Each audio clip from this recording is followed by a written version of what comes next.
A pannonhalmi apátsági pincészet története legalább két oldalról közelíthető. Egyik fajta értelemben azt szoktuk mondani, hogy az ország egyik legidősebb pincéje, hiszen a több mint 1000 évvel ezelőtt Pannonhalmán megtelepült bencés szerzetesek alapították a szőlő- és borkultúrát a rómaiak után újra.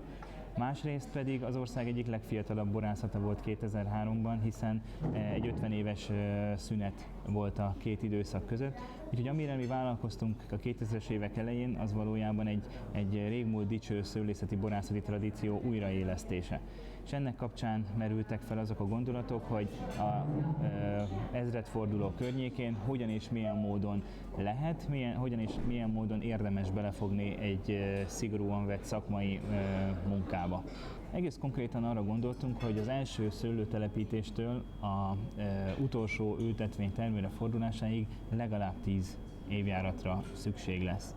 És valójában úgy próbáltuk ütemezni a beruházást, hogy első körben értelemszerűen szőlőtelepítésekkel kezdtünk, aztán a pince épületnek és a feldolgozó rendszernek addigra kellett kész lenni, míg ezek az ültetvények termőre nem fordultak.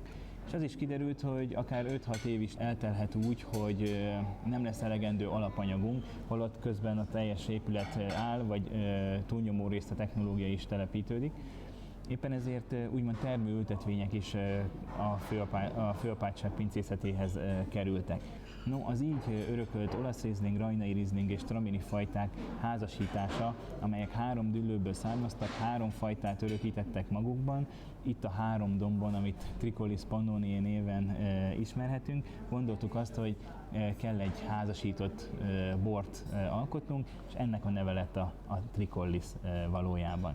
Azaz ez az első évjáratok alapfehér bora volt, ami a későbbiek folyamán az 6. évjárattól egyre inkább oda jutott, hogy már nem az örökölt ültetvények termését, hanem az időközben termőre fordult ültetvények termését kezdtük felhasználni benne, és az is kiderült, hogy ez a házasítás úgy tűnik nagyon jól reprezentálja a borvidék adottságait, és egy nagyon népszerű borrá vált. Az az alapvető elgondolásunk, amit mi a kezdeteknél kigondoltunk, hogy ahogy kikopnak a örökölt ültetvények és a sajátok átveszik a helyüket, úgy ez a termék is elkophat a rendszerből, megdőlt, és a mai napig a 10. évjárat után is egy viszonylag nagyszámú házasítást jelent, ami a fehérborok közül úgymond az alapja a termékpiramisunknak. A pannonhalmi főapátság alapítása óta, tehát több mint 1000 év óta a mindennapi liturgiának szerves része a misebor, az a bor, ami az oltárra kerülhet. Ez a korábbi időszakokban is mindig úgynevezett igazolt eredetű bornak kellett lennie, tehát a főapátság saját ültetvényeiről származó, saját pincészetében erjedt bor volt az, ami misebor minőségű volt, és az oltárra kerülhetett. 2003 óta, mióta a főapátság pincészete újjászületett, ez az igény ismét felmerült, és így 2003 óta szintén az apátsági pincészetből kerül ki az a bor, ami a napi liturgiának a része. Ez a gyakorlatban a Tricollis fehérbort jelenti. A szőlőfajták kijelölésénél egy szempont volt az, hogy mik azok a fajták, amik tradicionálisan jellemzőek a pannonhalmi borvidékre, és az egyik ilyen fajta a fűszeres tramini. Megkerülhetetlennek tűnt, hogy ezt a fajtát kipróbáljuk, illetve egy 5 hektáros terület telepítésével nekifogjunk a borászkodásnak. És a fajtát már manapság kétféleképpen használjuk. Egyik, hogy minden évben egy 15-20 ezer palackot fajta borként hozunk forgalomba, mindemellett pedig egy nagyon fontos fajta abból a szempontból, hogy sok házasításnak úgynevezett fűszerfajtája. Használjuk cirka egy 50%-os arányban a Szent Martinusban, tehát a minden évjárat újborában, használjuk a Tricollis küvében, és használjuk az gyöngyöző borunkban is. Minden esetben egy picit arra, hogy egy kicsit illatosabb, gazdagabb illatvilágot csempészen a házasításokba. És talán azért is vagyunk ma büszkék arra, ahol tartunk, mert egy szinte kilátástalan helyzetből kellett ezt az egészet elindítani, de szépen aprólékosan, lépésről lépésre a 2000-es évek elején megkezdett munka már a 2013-ra jutott el odáig, hogy túl vagyunk 10 évjáraton, és mára úgymond a gyerekbetegségek is felmerültek, sőt, talán orvosolni is tudtuk őket, úgyhogy a főapátsági pincészet legújabb kori történetének is van már egy rövid múltja. 2003-as évben épült fel a pince, és a 2003. november 6-án történt a pince hivatalos átadása, és nem utolsó sorban a pince felszentelése. És ezen alkalomra úgy gondolták a pince tulajdonosai, hogy az lenne az igazán méltó, hogyha a pincében erjedt és elkészült fehérborral tudnánk kocintani az áldást követően. Így került a képbe a fűszeres tramini, valamint a királylányka fajták, és ebből a két fajta házasításából lett egy üde, friss fehérbor, egy klasszikus új bor. És mivel ez a november 6-ai dátum nagyon közel volt a hely védőszentjének ünnepéhez, azaz november 11-én Szent Márton napjához, ezért arra gondoltunk, hogy nemes egyszerűséggel Szent Márton nevének latin képletét próbáljuk használni, és Szent Márton, azaz a Szent Márton ünnepén, a mezőgazdasági év végén a hely védőszentjéről elnevezett adott évjárat új borát kóstoljuk meg minden évben, ami gyakorlatilag arra hivatott, hogy egy kicsit betekintést engedjen minden év őszén abba, hogy vajon milyen lehet a következő évjárat. Természetesen, amikor az ember egy 50 hektáros birtok tervezését kezdi, és megpróbálja megvizsgálni annak az anyagi vonzatait, akkor rögtön egy olyan iszonyúan magas szám kerekedik ki, hogy az is rögtön felmerül, hogy micsoda felelősség egy ilyenbe belefogni. Ezért az sem mindegy, hogy milyen példákat, milyen módszereket próbálunk felsorakoztatni, igazolva a beruházás lehetséges jogosultságát. Ezért az első gondolat, ami túl azon, hogy a levéltári adatokat felkutattuk, az volt, hogy próbáljunk itt a földrajzi szélesség mentén egy kicsit kitekinteni a Európára, és ebből azt látszott, hogy valahol Németország után, valahol Elzász vidéke, Burgundia, a Loire völgye adhatja azt a világot, amihez leginkább a Pannon-táj kontinentális klímája hasonlatos lehet. A Sauvignon Blanc az viszont az olasz Rieslinghez, Traminihez vagy Rajnai Rieslinghez képest nem a tradicionális fajta a borvidéken, hanem egy kicsit talán az illatos jellege miatt a manapság népszerűnek, divatosnak mondható fajta. Egy könnyű, illatvilágú, könnyű, élénksavvilágú bor, amely egy kicsit aperitív jellegű, vagy nyári melegben kis salátákhoz való üde friss bor, ami talán egy kicsit tükrözi azt, hogy kicsit átalakulóban van a borfogyasztás, és az emberek nem feltétlenül alkoholbombákat akarnak magukhoz venni, hanem tényleg illatos, üde friss tételeket. Ennek a leképezése a nálunk két dűlőben termő, ezáltal egy kicsit Loire-völgyi stílusban elkészített, egyszerre érett és egyszerre friss és technológiai Sauvignon Blanc. Amikor alaposabban megvizsgáltuk a szőlőtermesztés lehetőségeit, akkor kiderült, hogy a Pannonhalmi borvidék nagyon gazdag adottságú, méretében egy pici borvidék, a szőlővel borított felületek arányát nézve még inkább parányi borvidéknek jellemezhető, a jelenleg létező 22 borvidék közül az egyik legkisebb. Ugyanakkor, ha megnézzük az adottságait, akkor kiderül, hogy egymástól 5-6-7 kilométeres távolságban lévő település határok, dűlők, azok nagyon változatos és nagyon gazdag adottságokat adnak arra, hogy ugyanazon fajta akár milyen termést, milyen borászati alapanyagot produkálhat. Ez volt a fő mozgatórugója annak, hogyha ilyen gazdag és ilyen változatos lehet a szőlőalapanyag, akkor az a legfontosabb feladatunk, hogy olyan borászat technológiát telepítsünk, ami ezt maradéktalanul képes megőrizni és tovább örökíteni egész a borospalackig, vagy ha úgy tetszik a borfogyasztó poharáig. És ennek a finom, kíméletes technológiának az alapja az lett, hogy próbáljuk a jó öreg gravitációs erőt segítségül hívni, azaz ne akarjuk megerőszakolni a dolgokat, hanem a lehető legtermészetesebben, és ezzel együtt a legkíméletesebben próbáljuk örökíteni a szőlők termőhelyéről behozott fürdbezárt lehetőséget.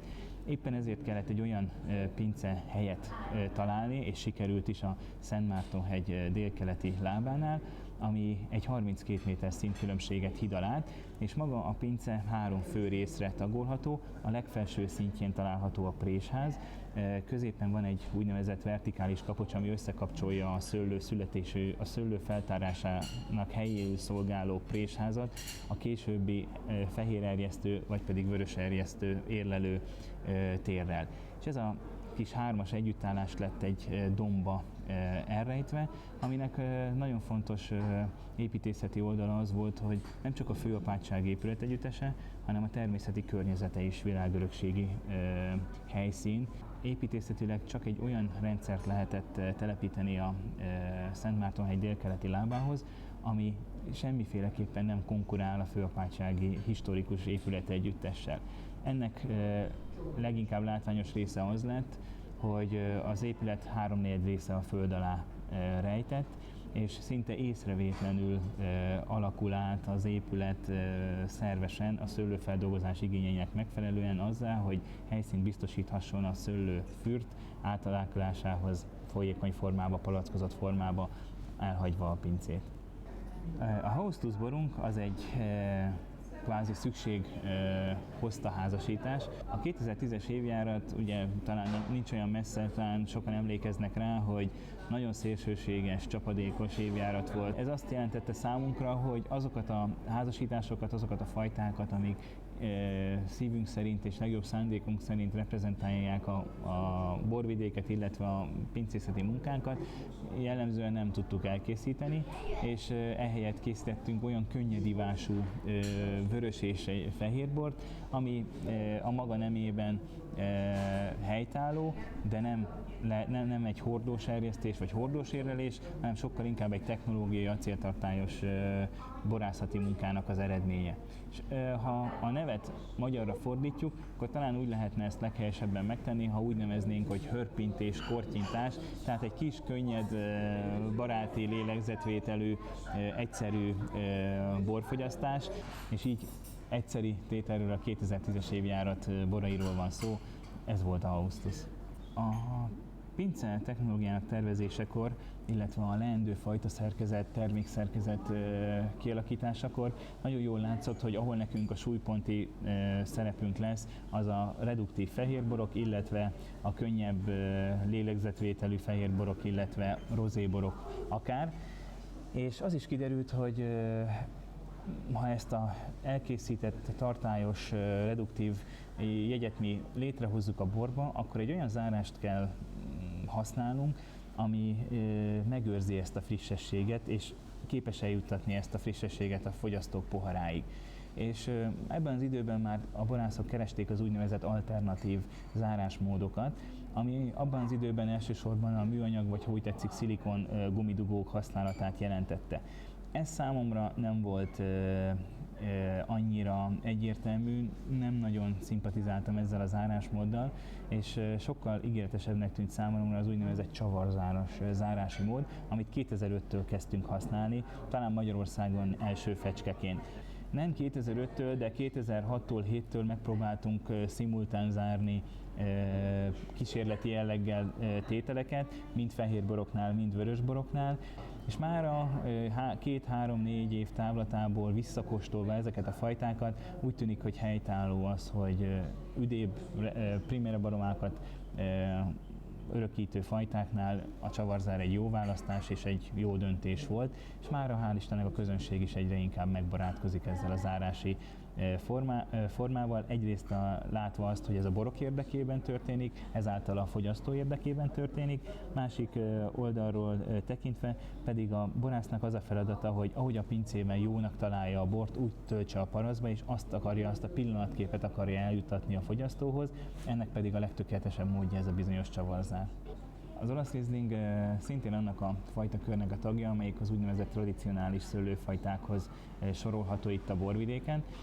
Telepítésére azonban egy kicsit mélyebbre ástuk magunkat a apátsági levéltárban, és az derült ki, hogy ennek a fajtának is rengeteg klónja és változata van, és megpróbáltuk azokat az ültetvényeket felkutatni, sőt a Pécsi Kutatóintézettel karöltve délvidékről, Bánátból olyan szaporítóanyagot beszerezni, amely az 50-60-70 évvel ezelőtti olasz Riesling klónokat hozta vissza a termesztésbe. Így egy 3 hektáros ültetvényt telepítettünk el, amiben a 3 hektáron 21 fajta klón szerepel, és kicsit ilyen szőlészeti kutatómunka is ennél a fajtánál az, hogy próbáljuk a fajtának a régi hírnevét egy kicsit visszaállítani, hogy az olasz Rieslinget ne egy közönséges commerce borként tekintsenek, hanem hogy lehetőséget adjunk arra, hogy ez a fajta ismét megmutassa a valódi arcát. Évente körülbelül egy 10 palack kerül fajtaborként palackokba, másik oldalról viszont ez is egy házasítási alapanyag, jelentős 40-50%-os alkotó része a tricollis borunknak.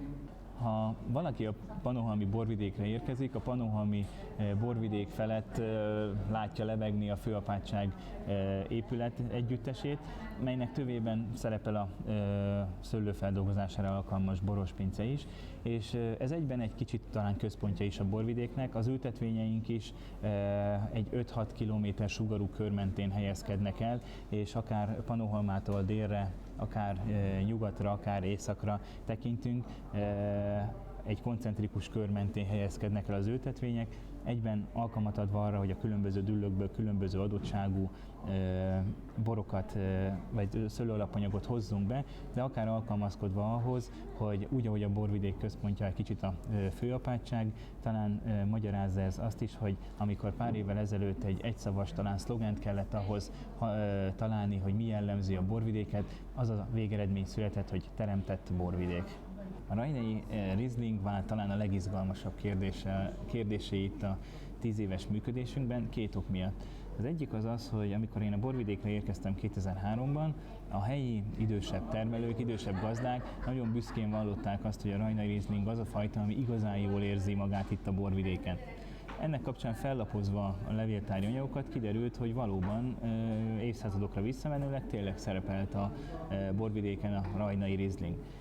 Ellenben én egy kicsit szkeptikus voltam a történetben, egészen 2004-ig, amikor az első telepítés termőre fordult, és ki nem derült, hogy bár a rajnai Rieslinget elsősorban hegyvidéki alapkőzetű, vagy üledékes, vagy vulkáni kőzeten létrejött ültetvényekről ismerjük, mégis itt a pannonhalmi löszös, agyagos löszös területen is nagyon érdekes ízvilágú bort ad. És jellemzően azért, mert a fajta egy kicsit poroszos, katonás, lendületes savvilággal bír, és úgy hordozza a lájmos, citrusos ízjegyeket, azonban egy kicsit szelidebb formában itt a pannonhalmi messzes talajon ugyan őrzi a fajta karakterét, mégis egy kicsit felhasználóbarát, mégis egy kicsit behízelgőbb módon.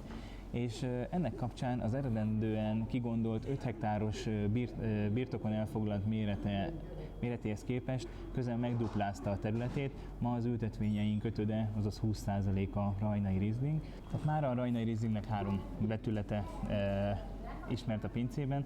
Az alap Riesling, amelyeket házasításra használunk, elsősorban a tricollisban évente 30-40%-os részarányban szerepel.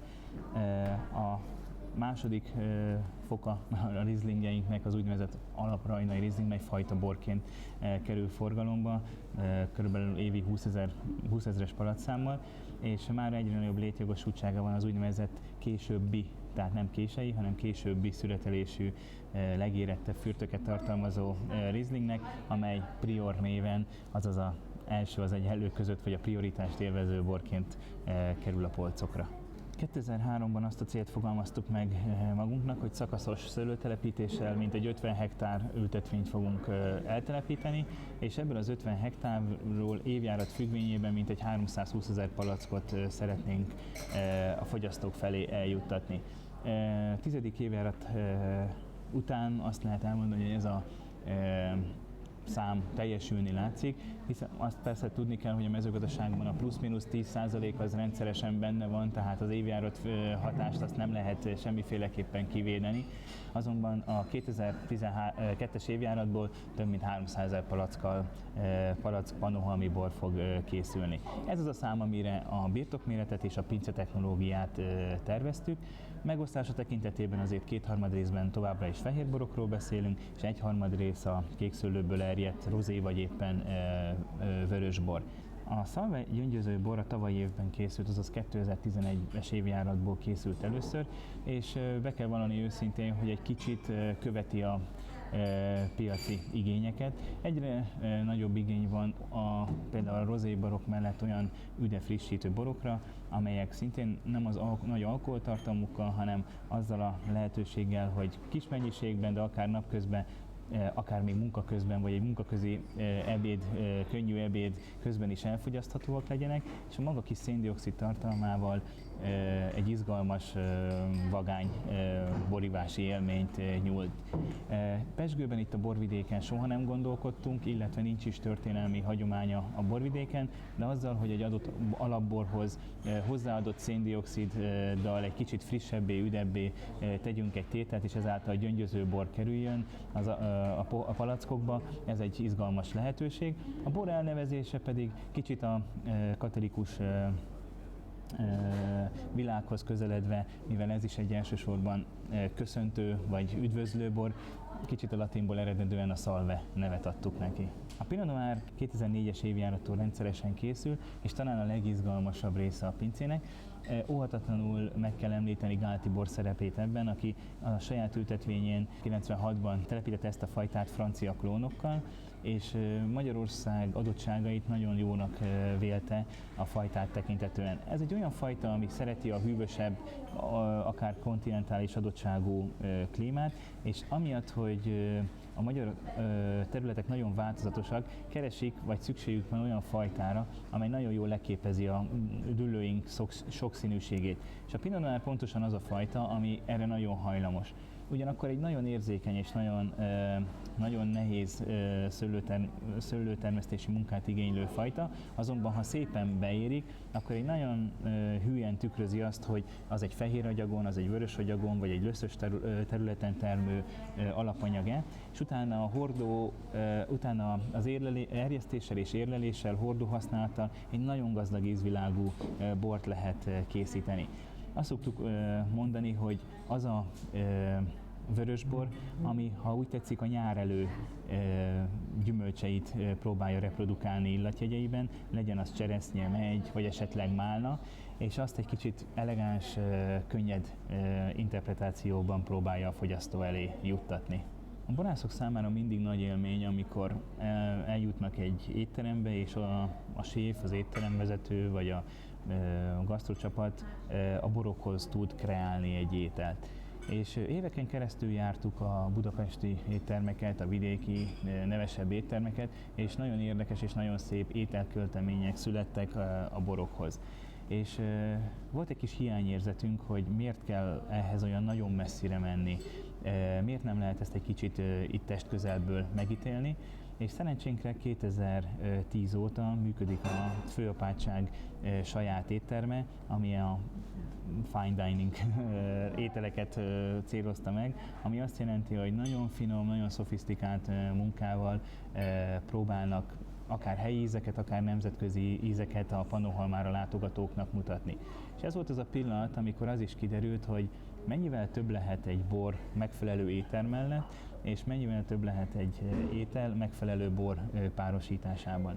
Az infúzió egy nagyon érdekes szegmens a palettánknak, ugyanis alapanyagául a Merlot és a Cabernet Franc fajták szolgálnak. Azonban ennek a két fajtának az együttes részaránya az ültetvényekben is alig éri el a 10%-ot. Ebből jól látszik az, hogy mikor az ültetvények fajta szerkezetét összeállítottuk, világosan gondoltunk arra, hogy ez a két fajta nem biztos, hogy az a két fajta, amelyek a legszebb eredményt produkálják. Ha ebben gondolkodtunk, akkor sokkal inkább a Riesling, vagy sokkal inkább a Pinot Noirra gondoltunk. Mégis, ahogy a évjáratok egyre meregebbek, egyre több olyan évjárat van, amikor szinte a mediterrán végeket meghazudtoló hőség van, és szárazsága itt a Magyarország északi részén is, és ezért ezek a fajták is nagyon szépen beérnek. 2006 volt az az évjárat, ami extrém érettséget eredményezett, és akkor világosan látszott, hogy talán fölösleges a Merlóval és a Cabernet Franc-nal külön-külön fajtáként foglalkozni, talán sokkal jobban járunk, ha a két fajtát házasítjuk. És ez a házasítás olyan jól sikerült, hogy a házasített bornak egy fantázia nevet adtunk, ez lett az infúzió, és azóta 2008-ban, 9-ben, majd most 11-ből a két fajta továbbra is házasításként, azaz egy nagyobb testű, ha úgy tetszik, tipikus bordói házasításként kerül a forgalomba, és próbálja Pannonhalmáról örvendeztetni ennek a bortípusnak a kedvelőit. További szőlőtelepítésekben nem gondolkodunk, sokkal fontosabb célnak tekintem magam előtt, hogy a meglévő alapanyagbázist próbáljuk tovább finomítani, és a jó, minél jobb és minél gazdagabb alapanyagból minél magasabb értékű borokat próbáljunk a palackba tölteni, ami elsősorban tehát nem mennyiségi, hanem sokkal inkább minőségi kihívást jelent a pince számára. Talán mondhatnánk úgy, hogy a meglévő gyémántunkat szeretnénk tovább csiszolni.